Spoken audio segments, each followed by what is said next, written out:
So last week I was sitting in a meeting at the Invictus management headquarters. That is our property management company that manages all of the leasing and repairs maintenance activities of our apartment complexes.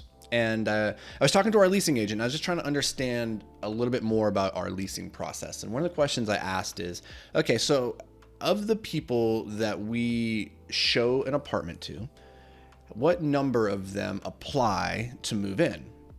And he's like, oh, maybe like 30, 40%. Cool. Okay. And so what's your process for sending out the application to them? And he's like, oh, I just send them a link to it and say, hey, fill this out. And that's it.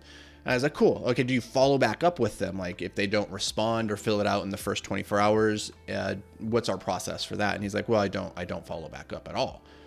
And I was like, oh, that's interesting. Right there is low hanging fruit. Like if we're only converting maybe 30, 40% of our leads, people who are asking to apply, well, then it leaves, well, actually the other question I asked him was, okay, so how many people are getting the application and not following through, right? And he's like, oh, that's only like 30% maybe, right? It doesn't happen a ton, but enough that it's a meaningful number. And I was like, well, I bet we could get that number down to half just by following up the very next day and saying, hey, we still have a hold on this apartment for you. We're waiting for that application. Here's the link in case you missed it. Let me know if you have any questions. Let's try and get that back in by tomorrow so we can make sure that we give you priority. And if you're a good fit, we'll get you in as soon as possible, right? That right there will increase your lead flow. And because in business, it's all a game of how many leads do we get? What's the ratio that we convert those leads, right? That's the game. Get more leads, convert more of them. That's the game in a nutshell. And the way that you convert the leads is through the follow-up. The follow-up is magic. And I know this from firsthand experience. A couple of years back, this was on the Invictus Capital side. We had an investor who soft committed. He said, put me down for $250,000 on this next investment. We sent out that email in June, or we got that email from him in June. And then over the next 2-3 months, it wasn't until August that he finally responded on the 8th try. He, on the very first email, said, put me down for 250. And then 8 emails later, as we're like, here's the paperwork. We just need you to fill out the paperwork and send the money. Fill out the paperwork, send the money. It was the 8th email I finally sent that he responded to. 8th email. Most people would only send 1 or 2 and they would think, oh, I don't want to be a bother. I don't want, he's obviously trying to ghost me for a reason. He's saying no by not responding. But the truth is, busy people are busy. And a lot of things happen in life. Things just get in the way. Well-intentioned people still don't follow through. That happens.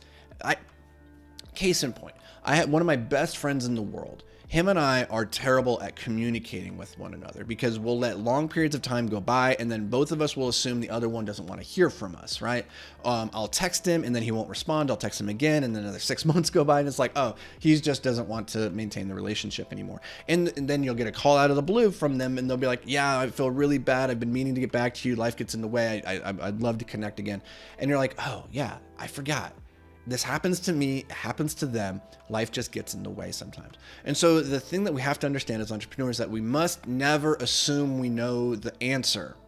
Specifically, when it comes to sales, never assume the answer is no. If you assume the answer is no, well, in the case of the follow-up, here's a classic example of this. I was like to the leasing agent, I'm like, what's the worst that happens? The person really did mean to ghost us and they really didn't want to fill out the application. Cool. But maybe it slipped through the cracks. And they're like, oh yeah, thank you. I didn't get the first email. I didn't see it the first time. I appreciate this. And now we do get the sale. Worst case scenario, when you assume every door is locked, it might as well be locked. And so you might as well go try every single door you walk by. You follow back up because the door might open. You never know. And we're so worried about upsetting our customer and annoying them. But the truth is, they already said no. If we're assuming the answer is no. So the worst case thing that can happen is that we'll make the sale. So never assume the answer is no. The other part of this that's really valuable is just to never assume that you know the answer. As a founder or as an entrepreneur, it's so easy to think that we know exactly what we should do, what the right answer is in a situation. And when that happens, the person who thinks they already have the right answer stops asking the right questions. The person who thinks they have the right answers stops asking the right questions. You stop learning, you stop being open to new ideas, new ways of doing things, and that's when you start to stagnate. I think it was the Dalai Lama that said, when we speak, we only repeat that which we already know. But when we listen, there's a chance we might learn something. It's the same here. We must never assume we know the answer. Just keep pursuing and get the other person, whether that's your teammate, that's a customer, a vendor, get them to explain the situation, tell you very definitively, is the yes, is the no, is the maybe, why is that? Get them to tell you the answer.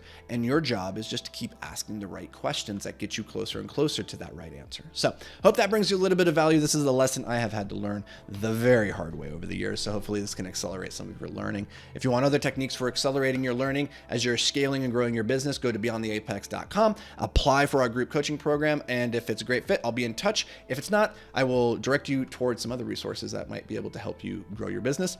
But that's going to do it for me here, guys. Thank you so much for being here. We'll catch you in the next episode. Until then, stay hyper-focused, my friend.